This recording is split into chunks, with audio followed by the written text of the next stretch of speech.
Good morning. तर आज आपल्या सिरीजचा 16वा दिवस आहे. काल आपली टेस्ट झाली. सगळ्यांनी ती टेस्ट सॉल्व्ह केलीच असेल. त्याच्या खाली मी एनालिसिस शीट दिली होती. त्या एनालिसिस शीटमध्ये 1 ते 100 असे क्वेशन्स आहेत. जो क्वेशन चुकलाय, तो कशामुळे चुकलाय, त्याच्यामध्ये तुम्हाला काय सुधारणा करायची गरज आहे, हे सगळं तुम्ही डिटेल एनालिसिस करा. आता काही जण आहेत, जे म्हणतात, की "मॅडम माझा पूर्ण सिलेबस पूर्ण झालाय. माझं सगळं कंप्लीट आहे. तरी पण माझा स्कोर वाढत नाही."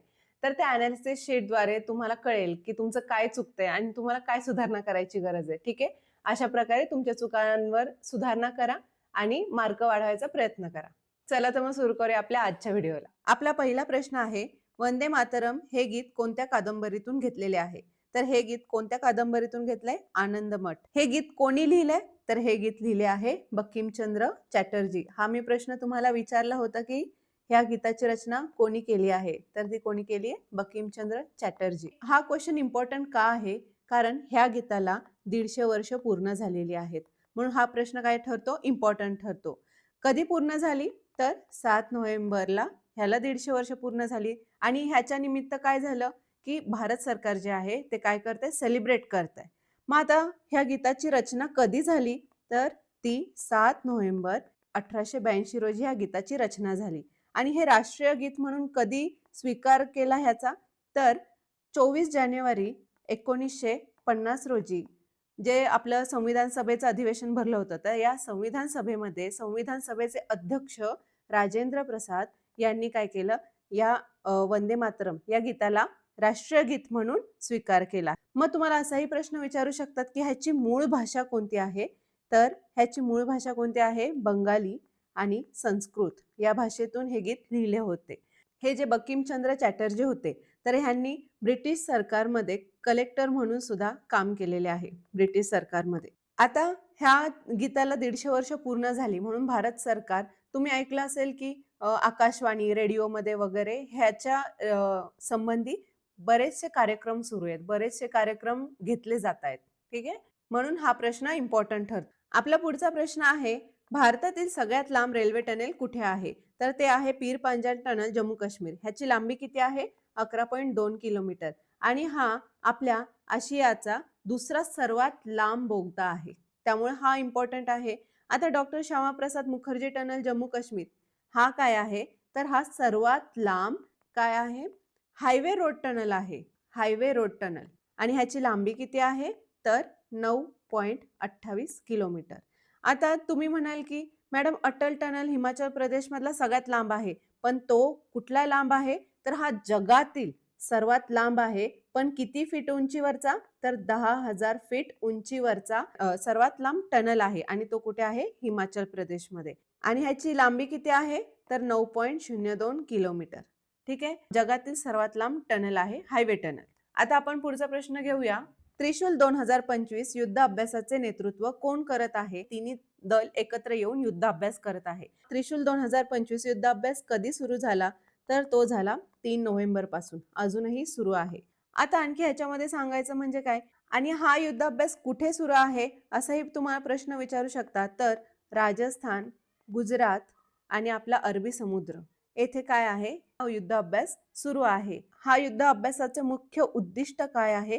तर जे ह्या तिन्ही सेना आहेत, ह्या तिन्ही सेनांमध्ये कोऑर्डिनेशन ठेवण्यासाठी हा युद्ध अभ्यास होत आहे आणि खूप इम्पॉर्टंट आहे. हे इंडिया आणि पाकिस्तान बॉर्डरवर होत आहे.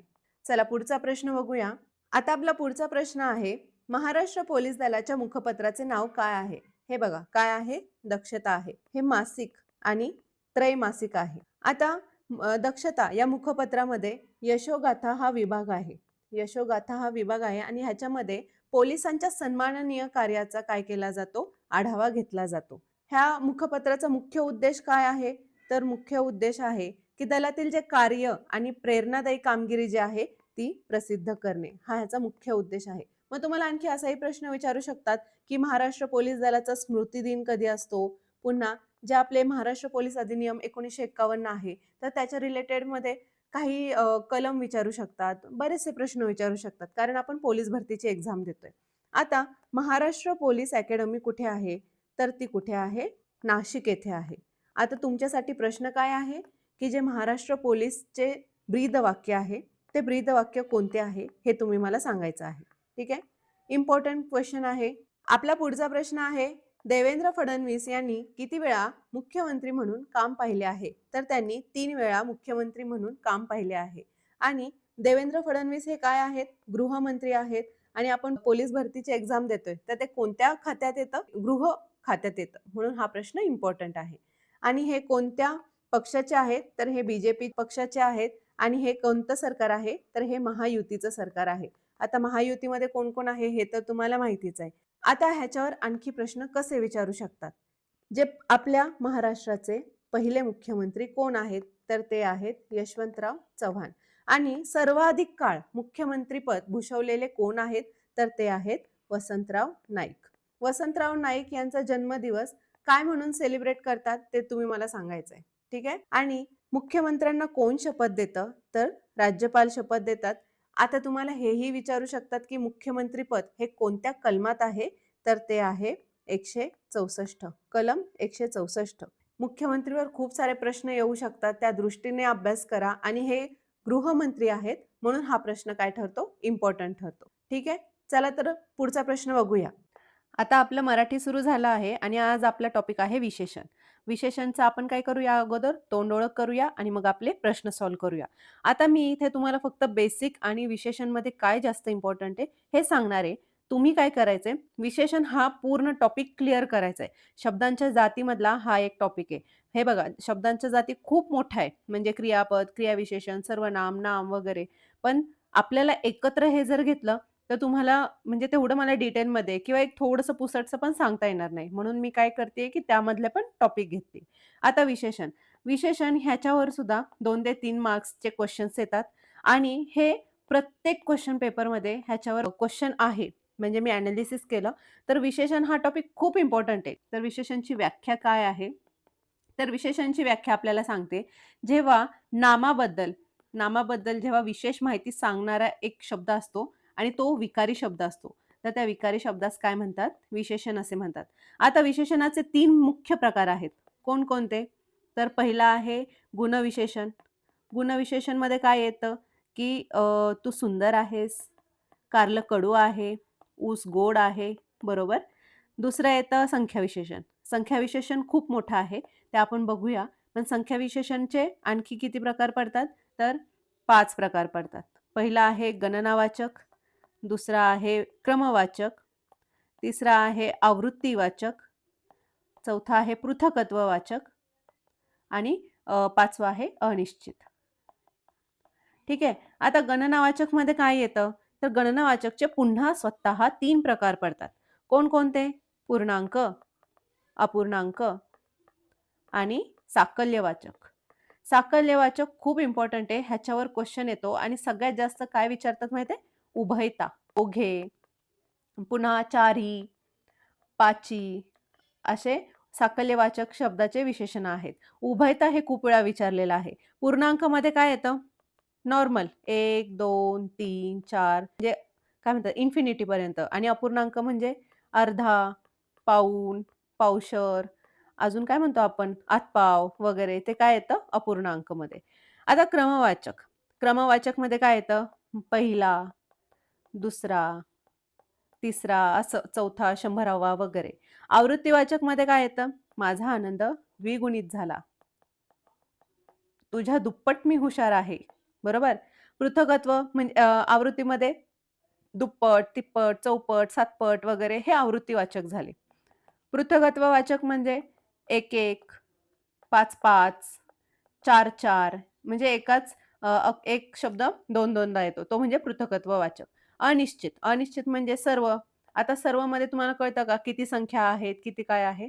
नाही. सर्व, काही, इतर इत्यादी. म्हणजे ज्याच्यामधून आपल्याला स्पेसिफिक कळत नाही की किती संख्या आहे, ते अनिश्चित. आणि संख्या विशेषण नंतर तिसरा महत्त्वाचा विशेषणाचा भाग आहे, तो म्हणजे सार्वनामिक विशेषण. आणि हा खूप इम्पोर्टंट आहे. ह्याच्यावर सुद्धा बरेचसे क्वेश्चन येतात आणि तिथे मुलांना जमत नाही म्हणून काय करतात, की अशा प्रकारचे प्रश्न जास्त टाकतात. आता सार्वनामिकमध्ये काय आहे? माझे, माझे, हे, कोणती, पुन्हा आमची, असले, असली, असली, असले इत्यादी जे आहेत म्हणजे जे सर्वनामाबद्दल जे असतात विशेषणं ते असतात सर्वनामे. ठीक आहे. हे झाली आपली विशेषणाची तोंड ओळख. आता ह्याच्यामध्ये सुद्धा बरेचसे धातू साधित आहेत, परिमाणवाचक आहे, सामासिक बरेचसे आहेत. ते तुम्हाला बघायचं आहे. आता ही झाली आपली तोंड ओळख. आता आपण काय करूया, आपल्या प्रश्नांना सुरुवात करूया. तर आपला पहिला प्रश्न आहे, असल्या माणसांपासून दूर राहावे. असल्या ह्याला अधोरेखित आहे. अधोरेखित शब्दाचा प्रकार ओळखा. आताच आपण शिकलो असल्या हे काय आहे, तर हे आहे सार्वनामिक विशेषण. आता हे असल्या हे कशापासून तयार झालं आहे, तर हे या सर्वनामापासून असल्या हे सार्वनामिक विशेषण तयार झालं आहे. आता गुणविशेषण. गुणविशेषण मी आता सांगितलं, कडू, गोड हे काय आहे गुणविशेषण. आता उदाहरणार्थ काय, की मला गोड गूळ खूप आवडला. आता ह्याच्यामध्ये काय, गोड काय आहे, गुणविशेषण. अनिश्चित संख्या विशेषण. अनिश्चित म्हणजे काय, की उदाहरणार्थ इतर गोष्टींचा राग आला.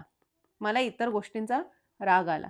आता ह्याच्यामध्ये इतर काय आहे, अनिश्चित. इतर कोणत्या मला माहिती नाही, किती पण असू शकतात, कोणत्याही असू शकतात, ते झालं इतर. क्रियाविशेषण. आता क्रियाविशेषण काय आहे हे मी तुम्हाला सांगते. जेव्हा क्रियापदाबद्दल एखादा शब्द अधिक माहिती सांगतो त्याला म्हणतात क्रियाविशेषण. ठीक आहे. आता उदाहरणार्थ काय, की ती सुंदर खेळते. ती सुंदर खेळते. ह्याच्यामध्ये ती सुंदर खेळते, हे खेळते ह्याच्यावरून विशेषण आहे. खेळते नॉर्मल आहे, पण ती सुंदर खेळते हे काय आहे, क्रियाविशेषण आहे. समजलं? सोपं आहे. थोडीशी प्रॅक्टिस करा, समजून जाईल. आता आपला पुढचा प्रश्न आहे, त्याला चौपट मार बसला. अधोरेखित विशेषणाचा मुख्य प्रकार ओळखा. चौपट आपण आत्ताच पाहिलं. चौपट काय आहे, तर ते आहे संख्यावाचक. संख्यावाचक मध्ये सुद्धा काय, की आवृत्तीवाचक. आवृत्तीवाचक मध्ये काय येऊ शकतं, हे चौपट, दुप्पट, द्विगुणित. द्विगुणित सुद्धा येतं, पुन्हा तिप्पट वगैरे. हे काय आहे, संख्यावाचक मध्ये आवृत्तीवाचक विशेषण आहे. गुणवाचक आपण आत्ताच पाहिलं, गोड, कडू, आंबट हे काय आहेत, गुणवाचक विशेषण आहेत. सार्वनामिक. सार्वनामिक सुद्धा आपण आत्ताच पाहिलं काय, की माझे, हे, कोणती, असले, असली हे काय आहेत, सार्वनामिक विशेषण आहेत. धातू साधित. आता धातू साधित म्हणजे काय माहितीये, जेव्हा क्रियापदातील जो मूळ शब्द असतो, मूळ शब्द कोण असतो क्रियापदाचा, तर तो असतो धातू. आता प्रत्यय जोडून नामापूर्वी त्याचा विशेषणासारखा उपयोग होतो, तो असतो धातू साधित विशेषण. आता उदाहरणार्थ. उदाहरणार्थ काय, की रांगणारे मूल. हे खूप वेळा प्रश्न विचारलाय बरं का. रांगणारे मूल हे कसले विशेषण आहे, हा इम्पॉर्टंट आहे. कारण रांगणारे मूल हे बऱ्याच वेळा विचारलेलं आहे. पुन्हा पिकलेला आंबा हे काय आहे, धातू साधित विशेषण आहेत. कारण रांगणारे मूलमध्ये मूळ धातू काय आहे, रांग. आणि पिकलेला आंबामध्ये मूळ धातू काय आहे, पीक. पीक. समजलं? आता हे धातू आहेत, त्याला नामापूर्वी काय लागला, प्रत्यय लागला. पीकला प्रत्यय लागला आणि त्याचा विशेषणासारखा त्याचा वापर झाला. चला आता पुढचा प्रश्न बघूया. मुलांना 4-4 चे गट करून उभे करा. अधोरेखित शब्दाचा उपप्रकार ओळखा. हे बघा, 4-4 आपण आत्ताच तर शिकलो. 4-4 काय आहे, पृथकत्ववाचक आहे. 4-4, 5-5 हे काय आहेत, पृथकत्ववाचक आहेत. आणखी काय, 1-1, 3-3 पृथकत्व म्हणजेच काय, की रिपीट. ते झालं पृथकत्ववाचकचा प्रकार. आता आवृत्तीवाचक आपण आता शिकलो, काय, दुहेरी वगैरे. आता ह्याचं उदाहरण काय आहे, दुहेरी लढत दिली. क्रमवाचक म्हणजे काय, की पहिला, दुसरा, तिसरा. माझा कॉलेजमध्ये पहिला नंबर आला. गणनावाचक म्हणजे काय, की गणनावाचकचे 3 प्रकार आहेत. पूर्णांक. पूर्णांक म्हणजे काय, की 1 छडी दे. अपूर्णांक, मला पावशर दूध द्या. बरोबर, पावशर, आतपाव साखर द्या. साकल्य. साकल्य कशावरून ओळखायचं, जेव्हा दोघे, उभयता वगैरे असे विशेषण येतात तेव्हा तो होतो साकल्यवाचक क्रियाविशेषण. समजलं? आता आपण पुढचा प्रश्न बघूया. आपला पुढचा प्रश्न बघूया. लोखंड या नामाचे नामसाधित विशेषण खालीलपैकी कोणत्या वाक्यात वापरले आहे? ते ज्या वाक्यात वापरले आहे ते आहे, मला लोखंडी सळई द्या. आता जेव्हा आपण मला सळई द्या म्हणला असतो, लोखंडी न घेता, तरी चाललं असतं ना, कारण सळई ही कोणतीही असू शकते आणि खास करून ती लोखंडाचीच असती. पण जेव्हा इथे काय आहे, सळई हे काय आहे, हे नाम आहे. आणि जेव्हा नामाबद्दल अधिक माहिती सांगायला नामाचाच वापर केला जातो. लोखंड काय आहे, लोखंड पण स्वतः नामच आहे ना.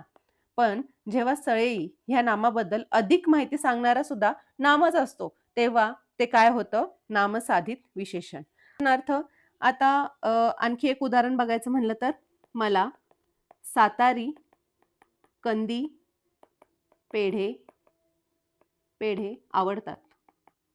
तुम्ही जेव्हा पोलिसमध्ये लागाल, तेव्हा एखादा आपला सातारचा वगैरे कोण विद्यार्थी असेल, मला नक्की कंदी पेढे द्यायला या. हे झालं नामसाधित विशेषणाचं उदाहरणार्थ. ठीक आहे. पुस्तकात खूप सारे आहेत, तुम्ही बघून घ्या. एक्झामिनर काय करतो, की एक्झामिनरला माहिती आहे विद्यार्थ्यांची डोकी. जे कॉमन असतं ते सगळ्यांनाच येतं, पण जे हटके असतं ज्यांचा चांगला अभ्यास झालाय त्यांनाच येतं. त्यामुळं अभ्यासच करायचा आहे ना, तर एकदम सर्वांगाने अभ्यास करा, जेणे की तुमची रिव्हिजन पण होईल, तुम्हाला पुढेही उपयोगी पडेल. पोलिसमध्ये बरेच जे हुशार पोरं असतात, ते पोलीस सोडून जातात. का जातात? कारण त्यांना खूप चांगली नोकरी मिळते. मग तुम्हाला जर आणखी त्याच्यापेक्षा चांगली नोकरी पाहिजे असेल, तर तुम्ही आत्ताच चांगला अभ्यास करा. म्हणजे कसं होईल, की नंतर तुम्हाला जास्त एफर्ट्स घ्यायचे गरज नाही पडणार. आता पुढचा प्रश्न बघूया. आपला पुढचा प्रश्न आहे, चौकटीतील इतर फुले बाजूला काढा. अधोरेखित विशेषणाचा उपप्रकार ओळखा. इतर काय आहे? इतर आहे अनिश्चित संख्या विशेषण. इतर काहीही असू शकतं, जसं मी अगोदर सांगितलं. गणनावाचक आपण आत्ताच पाहिलं, क्रमवाचक सुद्धा पाहिलं, साकल्यवाचक सुद्धा पाहिलं. अनिश्चित संख्या विशेषण हे आहे चौकटीतील इतर फुले बाजूला काढा. ठीक आहे. झालं आपलं मराठीचं विशेषण झालेलं आहे. तुम्हाला काय करायचं आहे, तर विशेषण टॉपिक आज कंपल्सरी पूर्ण त्याचा फडशा पाडायचा, एकदम क्लिअर करायचा आहे. समजलं? आता आपण पुढचा टॉपिक घेऊया. आता आपला पुढचा टॉपिक आहे नफा व तोटा. काही मुलांना हा टॉपिक खूप रटाळ वाटत असेल, काहींना आवडत नसेल. पण जर आपण डेली लाईफमध्ये ह्याचा जर वापर पाहिला ना, तर खूप आहे. उदाहरणार्थ, मी जेव्हा लायब्ररीला जायचे ना, मी बसने जायचे आणि तेव्हा बसचं तिकीट होतं ₹20. मी काय करायचे, शक्यतो कोण मैत्रीण भेटते का हे बघायचे. तिथं काय व्हायचे, माझे ₹20 सेव्ह व्हायचे. म्हणजे काय, माझा नफा झाला ना. आता हे ₹20 मी उद्या वापरू शकते. आता एखादा बिस्किट पुडा घ्यायचा आहे. जिथे डिस्काउंट आहे, तुम्ही बिस्किट पुडा तिथून घेणार, बरोबर? 20चा बिस्किट पुडा ₹18. ₹2 तुमचा प्रॉफिट झाला ना. तुम्हाला ₹2 तुमच्या खिशात राहिले. पुन्हा एखादं जर सपोज मेडिसिन घेताय तुम्ही आणि काही जेनेरिक मेडिसिन असतात. तिथे काय होतं, स्वस्त औषधं मिळतात. मग तुम्ही जेनेरिक मेडिकलमध्ये जाऊन तुम्ही जर ₹100 ची गोष्ट 70-80 मध्ये घेत असाल, तर तुमचे ₹30 खिशात राहतायत. म्हणजे तुम्ही प्रॉफिटमध्ये आहात. समजलं? तर अशा प्रकारे नफा व तोटा हे जे तुम्ही डेली लाईफमध्ये जर तुम्ही यूज करायला लागले ना, तर तुम्हाला समजेल की खूप म्हणजे इंटरेस्टिंग आहे. हे डेली लाईफमध्ये यूज होतं आणि आता एक्झामच्या दृष्टीने बघायला गेलं तर नफा व तोटा ह्याच्यावर सुद्धा 3 ते 4 मार्कांचे हमखास प्रश्न विचारतात. आता नफा व तोटामध्ये आणखी ॲडिशनल काय विचारतात? गुणोत्तर, पुन्हा टक्केवारी. आता आपण काल आपला टक्केवारीचा झाला त्याच्यामध्ये नफा व तोटाचं पण गणित होतं. तर असं सरमिसळ करून सुद्धा आपल्याला असे ह्याच्यावर प्रश्न विचारले जातात आणि खूप इम्पोर्टंट आहे. आता ह्याच्यामध्ये बेसिक काय आहे? जेव्हा नफा होतो, तेव्हा आपली जी खरेदी किंमत असते, त्या खरेदी किंमतवर नफा होत असतो कायम आणि जेव्हा नफा डायरेक्ट काढायचा झाला, तर 100 अधिक जितका टक्के नफा झालाय, तो ॲड करायचा भागिले 100 आपल्याला डायरेक्ट नफा मिळणार आणि सेम तसंच तोट्याबद्दल आहे. जेवढा तोटा झाला, तो काय करायचा? मायनस करायचा. ते येणार तोटा. हे बेसिक आहे आणि आजचे प्रश्न थोडेसे डिफिकल्टी लेव्हलच्या साइडने असणार आहे. का? तर आपण हळू-हळू डिफिकल्टी लेव्हल वाढवणार आहे. तर आपला पहिला प्रश्न बघूया. एक मोबाईल ₹9,400 ना विकल्यास 6% तोटा होतो. तर 8% नफा मिळवण्यासाठी तो मोबाईल किती रुपयांना विकावा लागेल? सर्वात अगोदर आपल्याला काय सांगितले? विक्री किंमत डायरेक्ट सांगितली. किती आहे? 9,400. तोटा किती झाला? 6%. आता ह्याच्यात मला खरेदी किंमत कुठंच दिसत नाहीये. मग आपण काय करायचं? खरेदी किंमत काढायची. खरेदी किंमत काढायला काय करायला लागेल? आपली विक्री किंमत आहे 9,400. खरेदी किंमत माहिती नाही, गुणिले तोटा किती झाला? 6%. 6% म्हणजे 100 वजा 6 कारण तोटा झाला वजा 6 भागिले 100 का? तर टक्के होतं. आता 9400 बरोबर x गुणिले हे 100 मधून 6 गेले 94 भागिले 100. आता हे 94 इकडे न्यायचे. 9400 गुणिले हा छेदात आहे. इकडे गेल्यावर काय होणार गुणाकारात वर जाणार. भागिले 94 बरोबर x. 94 ला 94 गेले 100 म्हणजे माझी खरेदी किंमत किती आली? 10,000. आता मला काय विचारलं आहे, की 8% नफा मिळवण्यासाठी तो मोबाईल किती रुपयांना विकावा लागेल? आता 8% नफा म्हणजे काय? की 10,000 गुणिले 8% नफा मिळवायचा. नफा म्हणजे काय? 100त 8 मिळवले म्हणजे किती झाले? 108 भागिले 100. ह्या शून्यला हे शून्य गेले. 108 वरती 2 शून्य म्हणजे ₹10,800 मला तो विकावा लागेल. तेव्हा मला 8% नफा मिळेल. समजलं? सोपं होतं. आता आपण पुढचा प्रश्न बघूया. आपला पुढचा प्रश्न आहे, 15 वस्तूंची खरेदी किंमत ही 12 वस्तूंच्या विक्री किमती एवढी आहे. तर या व्यवहारात शेकडा नफा किंवा तोटा किती? जेव्हा असे प्रश्न येतात ना, ईझीएस्ट मेथड टू सॉल्व्ह, सगळ्यात ईझीएस्ट मेथडनी कसं सॉल्व्ह करायचं? हे जे 15 इथे लिहायचे, बरोबर 12 इथं लिहायचे, बरोबर? आता इथे काय दिले? 15 ही खरेदी किंमत आहे आणि 12 ही विक्री किंमत आहे. मी काय करणार? अशी जेव्हा एक्झाम्पल येतात तेव्हा मी सांगते. मी इथं विक्री किंमत करणार आणि 12 काय करणार? खरेदी किंमत करणार. ठीक आहे? जेव्हा अशी गणितं येतात तेव्हा असं सॉल्व्ह करायचं. आता पुढे ह्या व्यवहारात किती नफा झाला? जर 12चे आपण 12 गोष्टी खरेदी केल्या आहेत ₹12 सपोज आणि त्या जर आपण 15 ने विकल्या असेल, तर 100% आपल्याला काय झालाय? नफा झालाय, बरोबर? तर किती झाला? हे 3. हे 3% नफा कशावर झाला? खरेदी किमतीवर छेद 12 गुणिले 100. 3 चौक 12, 100 छेद 4 बरोबर 25%. आणि हा 25% काय आहे? नफा आहे. का? कारण आपण ₹3 काय केले? वाढवून ती गोष्ट विकली. म्हणून आपलं उत्तर आलं 25% नफा. समजलं?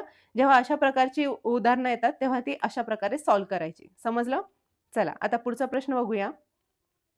पुढचा प्रश्न आहे, एका वस्तूवर 20% नफा मिळवून ती वस्तू ₹720 विकली. जर ती वस्तू ₹630 विकली असती तर किती नफा किंवा तोटा झाला असता? एक वस्तू आहे, ते आपण काय केलं? 20% नफ्याने नफा मिळवून ती ₹720 विकली. म्हणजे ₹720 त्याची विक्री किंमत झाली. खरेदी किंमत माहिती नाही. 20% नफा म्हणजे काय? 100 + 20 बरोबर 120. ह्याने आपल्याला काय मिळेल? खरेदी किंमत मिळेल. 12 72. मग खरेदी किंमत मिळणार आहे आपल्याला. मग हे 100 इकडे गेले 600. हे एक्स काय आहेत? खरेदी किंमत. आपल्याला खरेदी किंमत मिळाली. जर ती वस्तू ₹630 विकली असती, तर किती नफा किंवा तोटा झाला असता? खरेदी किमतीवर किती? ₹30 नफा झाला ना? कारण जर 600 ची गोष्ट जर ₹630 ला विकली, तर ₹30 नफा झाला. मग तो किती टक्के नफा आहे? तर 30चा नफा कितीवर झाला? 600 खरेदी किमतीवर. नेहमी नफा आणि तोटा नेहमी, नेहमी, नेहमी आपली खरेदी किंमत असते त्याच्यावरच निघतो. समजलं? आता हे टक्के आहे म्हणून गुणिले 100 बरोबर. ह्या शून्याला हा शून्य, ह्या शून्याला हा शून्य. किती झाले? 3 एक 3, 3 दुने 6, बेपंचे 10. 5% ₹30 जास्त करून आपण विकले म्हणजे हा काय झाला?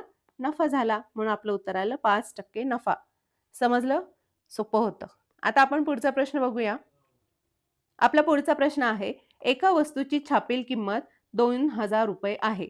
आता काही जण सेमी इंग्लिश मधले आहेत, काही कॉन्व्हेंटचे आहेत, म्हणजे इंग्लिश मीडियमचे आहेत. तर त्याच्यामुळे त्यांना कळावं म्हणून मी थोडंसं इंग्लिशमध्ये सुद्धा लिहिलंय. आता एका गोष्टीची एम-आर-पी तर सगळ्यांना माहिती आहे किती आहे? 2000 आहे. त्यावर 20% आणि 10% अशा 2 सलग सवलती दिल्यास ह्यालाच म्हणतात सक्सेसिव्ह डिस्काउंट्स. तर वस्तूची विक्री किंमत किती असेल? मी तुम्हाला हे गणित 2 पद्धतीने सोडवून दाखवणार आहे. अगोदर आपण ट्रेडिशनल मेथडनी सोडवू आणि नंतर मी तुम्हाला एक फॉर्म्युला किंवा एक शॉर्ट ट्रिक सांगते. आता वस्तूची छापील किंमत आहे 2000. त्याच्यावर पहिल्यांदा किती टक्के डिस्काउंट दिला? 20%. म्हणजे किती झालं? 80%. बरोबर? आता ह्याची किंमत किती येणार? 8 दुने 16, 1600. आता ह्याच्यावर पुन्हा काय केलं? 10% डिस्काउंट दिला म्हणजे किती झालं? 90%. किती झालं? 16 9 144. 140 आपलं आलं डायरेक्ट उत्तर. आता दुसरी मेथड. जेव्हा सक्सेसिव्ह डिस्काउंट असतो ना, डिस्काउंट स्पेशली डिस्काउंट म्हणजे काय? की मायनस. आपण एखादी गोष्ट मायनस करतो. आता इथे किती दिलंय अगोदर? 20% नंतर 10%. डिस्काउंट आहे म्हणून मायनस, मायनस आणि काय करायचं? ह्या दोघांची इथे काय करायची? गुणाकार करायचा भागिले 100. आता -20 गुणिले -10 किती येणार? +200. समजलं? इथे गुणाकार करायचा ह्यांचा. -20 गुणिले -10 अधिक 200. ह्या शून्याला हा शून्य, ह्या शून्याला हा शून्य. -20 -10 किती आले? -30 अधिक हे 2 बरोबर किती? -30 अधिक 2 -28. मग आता काय करायचं? 2000 गुणिले 28% डिस्काउंट म्हणजे 100 मधून 28 गेले. किती राहिले? 72 भागिले 100. ह्या 2ला ह्या 2 गेले बरोबर. हा शून्य मी इथे घेतला. 2 4 7 दुने 14, 1440 आपलं उत्तर आलं. हा एक प्रकार आहे, हा एक प्रकार आहे. आता इथे मी तुम्हाला थोडंसं समजून सांगितलं, त्याच्यामुळे तुम्हाला हे अवघड वाटलं असेल. पण हे खूप ईझीएस्ट मेथड आहे सॉल्व्ह करायची. ही ट्रेडिशनल मेथड आहे. ठीक आहे? समजलं? आता आपण पुढचा प्रश्न बघूया. पुढचा प्रश्न आहे, एका माणसाने 2 घड्याळे प्रत्येकी ₹800 विकत घेतली. खरेदी किंमत समान, म्हणजे 2 घड्याळ आहेत. एक ₹800 आणि दुसरा ₹800. त्याने एक 20% नफ्याने विकले आणि दुसरे 10% तोट्याने विकले. तर त्याचा एकूण नफा तोटा किती? जे 2 घड्याळ आहेत त्यातलं एक कितीने विकलं? 20% नफ्याने. 20% नफा म्हणजे 100 अधिक 20 120%. मग हे कितीला आलं? 12 96 म्हणजे ₹960 त्यांनी काय केलं? पहिलं घड्याळ विकलं आणि दुसरं किती झालं? 10% तोट्याने विकलं म्हणजे 100 वजा 10 90%. मग किती आलं? 9 8 72 म्हणजे ₹720 हे विकले. मग त्याचा एकूण नफा आणि तोटा किती? हे बघा, आपल्याला इथे काय करायचंय? 960 अधिक 720 किती झाले? 1680 बरोबर? आणि आपण 800 आणि 800 किती होणार? 1600 होणार. मग जर काही तोट्याने विकलं, काही नफ्याने विकलं, तरी आपल्याला टोटल किती रुपये मिळाले? ₹1680 आणि आपली खरेदी किंमत किती होती? ₹1600. काय आहोत? नफ्यात आहोत. पण किती टक्के नफा आहे? तर 80 भागिले खरेदी किंमत गुणिले 100 का? तर टक्क्यात तोटा विचारलेला आहे. ह्या शून्याला हा शून्य, ह्या शून्याला हा शून्य. 8 दुने 16, बेपंचे 10. 5% काय आहे? नफा आहे. बरोबर? मग आपलं उत्तर आलं 5% नफा. समजलं? आता आपण पुढचा प्रश्न बघूया.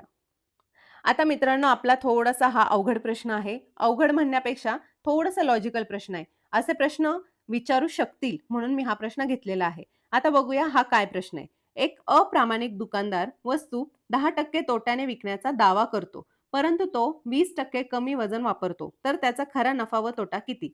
लेट सपोज त्याने एखादी गोष्ट ₹100 ला आणली. पण तो काय म्हणतो, की मी काय आहे तुम्हाला 10% तोट्याने विकतोय. 10% म्हणजे 100 वजा 10 बरोबर 90. म्हणजे तो तुम्हाला कितीला विकतोय? ₹90. पण तो काय करतोय? 20% कमी वजन वापरतोय. म्हणजे काय? की 100 ग्रामच्या ऐवजी तो किती वापरतोय? 20% कमी म्हणजे 100तून 20 गेले 80 बरोबर किती? 80 ग्राम वजन वापरतोय. मग मला एक सांगा, जर 100 ग्रामसाठी जर ₹100 देत असू, तर 80 ग्रामसाठी किती देणार? 80 ग्रामसाठी सुद्धा ₹80 देणार बरोबर? पण आपण काय करतोय? 80 ग्रामसाठी आपण ₹90 देतोय. म्हणजे त्या दुकानदाराला किती नफा झाला? तर ₹10 नफा झाला. मग हा ₹10 नफा कशावर झाला? तर 80 वर झाला. मग आपल्याला हेच तर काढायचंय. 10 चा नफा 80 वर म्हणजे त्याला किती टक्के नफा झाला? तर ह्या शून्याला हा शून्य गेला. 100 भागिले 8 आपण भाग देऊया. 4 दुने 8, 25 बरोबर 12.5% काय झाला? नफा झाला. दुकानदार आहे, घाटातला सौदा तर करणार नाही. मग आपलं उत्तर काय आलं? 12.5% नफा. समजलं? दुकानदार आहे, तो कधीही घाटातला सौदा करणार नाही. कारण तो जर प्रॉफिटमध्ये राहिला, तरच त्याचं दुकान चालेल. बरोबर? आलं लक्षात? थोडंसं लॉजिकल आहे आणि थोडंसं जरा अशा ह्याची उदाहरणांची प्रॅक्टिस केली, तर तुम्हाला समजून जाईल. ठीक आहे? मी तुम्हाला एकदम सिम्पलेस्ट वेनी सॉल्व्ह करून दाखवलंय. हे जर तुम्ही पुस्तकांमध्ये वगैरे गेला ना, तर तुम्हाला कदाचित समजणार पण नाही. ठीक आहे? आता आपण पुढचा प्रश्न बघूया. नातेसंबंध खूप इम्पोर्टंट आहे. ह्याच्यामध्ये आपल्याला जर अवघड करायचं म्हणलं, तर काय करतात? ए अधिक बी हा काय आहे? नवरा आहे. ए वजा बी हा भाऊ आहे. ए गुणिले बी आई आहे वगैरे असं दिलं, तर हे थोडंसं लेंदी होतं आणि मग तेच आपलं डिफिकल्टी लेव्हल म्हणायची. शक्यतो डिफिकल्ट असं नसतं, थोडंसं लेंदी करतात, तुमचं वेळखाऊ प्रश्न करतात. हे नातेसंबंधामध्ये आहे. दुसरं काय कोणत्या प्रकारे प्रश्न विचारला जातो? चित्राकडे बोट दाखवून म्हणतो, की ही माझी आई आहे, हिच्या बहिणीच्या मामाचा मुलाचा मुलगा वगैरे असं विचारलं जातं. आणि एक स्ट्रेट फॉरवर्ड प्रश्न असतात. ए हा बीचा भाऊ आहे, बी ही सीची आई आहे वगैरे असे स्ट्रेट फॉरवर्ड प्रश्न विचारतात. आता नातेसंबंधांवर 3 मार्कांपर्यंत प्रश्न विचारले गेले आहेत. Minimum 1, maximum 3. 3 केव्हा येतील? जेव्हा अशा प्रकारचे प्रश्न विचारले जातील. ह्याच्यात तुमचे 3 प्रश्न कव्हर होतात आणि ते लेंदी स्वरूपाचे असतात. इम्पोर्टंट आहे, ऑप्शनला टाकायची गरज नाही. जेव्हा एखादं उत्तर आपल्याला जमत नसेल, तेव्हा आपल्या घरातले नातेवाईकांना जोडून बघायचं आणि मग लगेच उत्तर येऊन जाणार. ठीक आहे? चला आपण प्रश्नांना सुरुवात करूया. आपला पहिला प्रश्न आहे, पी हा क्यूचा भाऊ आहे, आर ही क्यूची आई आहे, एस हे आरचे वडील आहेत, टी ही एसची आई आहे, तर पी चे एसची नाते काय? तुम्हाला अगोदर सांगते, जेव्हा लेडीज असेल तेव्हा मी गोल दाखवणार, जेव्हा जेंट्स असेल तेव्हा चौकट दाखवणार. आणखी जर ते नवरा आणि बायको असतील तर त्या नवरा बायकोचं नातं मी इक्वल्स टूच्या साईननी दाखवणार. जर ते भाऊ आणि बहीण असतील तर त्यांचं नातं एक सिंगल डॅशने दाखवणार. आणि जेव्हा आपल्याला वंशावळ दाखवायची असेल, सपोज आजी आहे आणि आजोबा आहे. आता हे दोघं एकमेकांचे काय आहेत? नवरा बायको. पण त्यांची वंशावळ मी एक खाली अशा डॅशने दाखवणार आणि ह्यांचा मुलगा, ह्याची बायको, पुन्हा ह्यांचा मुलगा मुलगी जे असेल ते, कारण हे तर भाऊ बहीण असतील ना, तर ह्या डॅशने मी काय दाखवेल? वंशावळ दाखवेल. ठीक आहे, ही झाली बेसिक इन्फॉर्मेशन. आता आपण हे प्रश्न सॉल्व्ह करूया.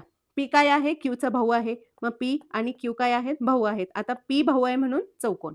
आर ही क्यूची आई आहे. आर काय आहे? क्यूची आई आहे म्हणून गोल. एस हे आरचे वडील आहेत. एस हे आरचे काय झाले? वडील झाले म्हणून पुन्हा चौकोन.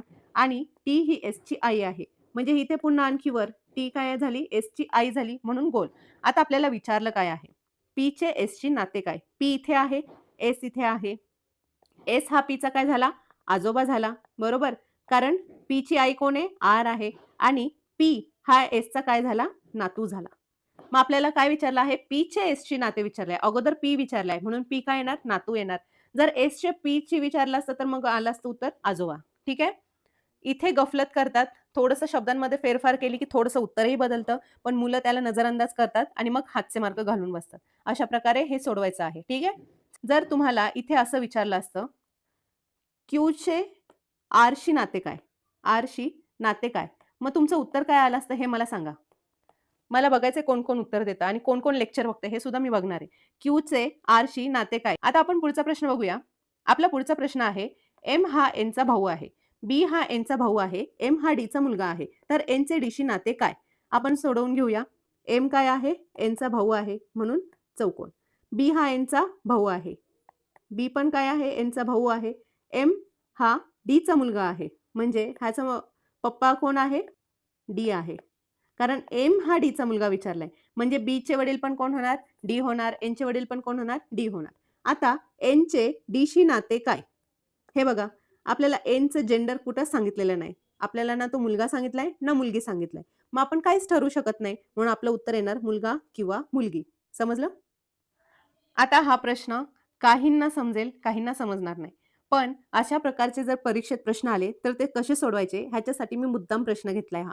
हे बघा, आता इथे आपण प्रश्न वाचूया, मग मी तुम्हाला सांगते. एका मुलीकडे बोट दाखवून राजन म्हणाला, ती माझ्या आईच्या एकुलत्या एक भाच्याची मुलगी आहे. तर त्या मुलीचे राजनशी नाते काय?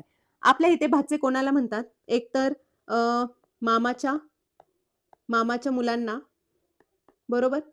म्हणजे आपल्या आईचे ते काय झाले? भाचे झाले किंवा भाची झाली. मावशीच्या मुला-मुलींना ते पण काय झालं? आईचे भाचे किंवा भाची झाली. ठीक आहे? जर काकाच्या साइडचे असेल तर काकाच्या साइडला ते पुतना-पुतणी असतात, बरोबर? मम्मीच्या साइडला ते काय असतात? भाचा आणि भाची. तर आता आपण हे सोडवूया. एक मुलगी आहे, बरोबर? तिच्याकडे बोट दाखवून राजन काय म्हणतोय? ती माझ्या माझ्या मी लिहून घेते, माझ्या आईच्या भाच्याची. आता भाच्याची म्हणजे काय? एकतर मावशी असेल किंवा मामा असेल, बरोबर? त्यांची कोण? मुलगा असेल, तो काय झाला? आईचा भाचा झाला ना. मावशी किंवा मामा ह्याचा जो मुलगा असेल तो काय झाला? आईचा भाचा झाला. तर त्या भाच्याची मुलगी आहे म्हणजे त्या भाच्याची पण मुलगी आहे. तर तिचे राजनशी नाते काय?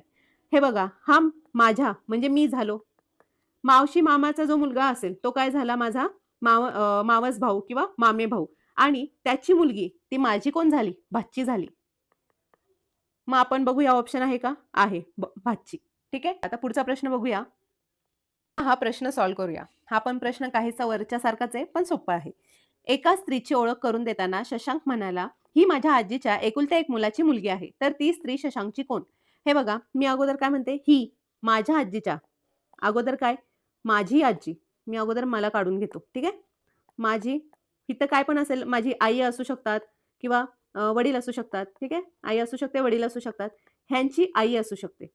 ती काय झाली? माझी आजी झाली, बरोबर? आता पुढे काय दिलंय हेच तुम्हाला समजलं पाहिजे.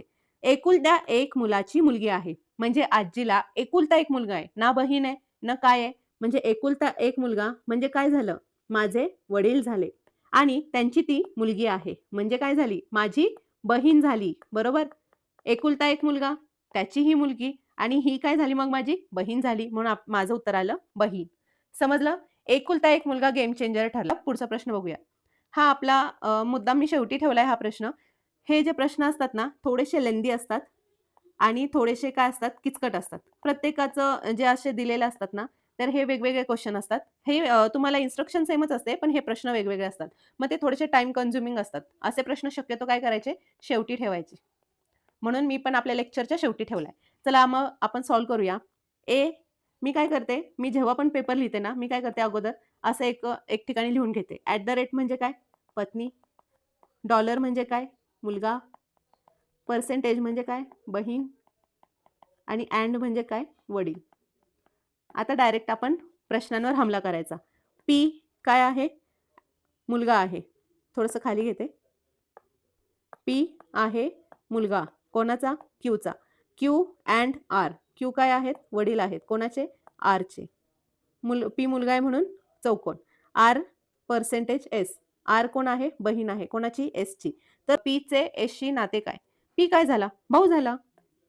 आपलं उत्तर आलं भाऊ. ठीक आहे. तर आजचा हा व्हिडिओ झालेला आहे. भेटूया उद्याच्या व्हिडिओमध्ये.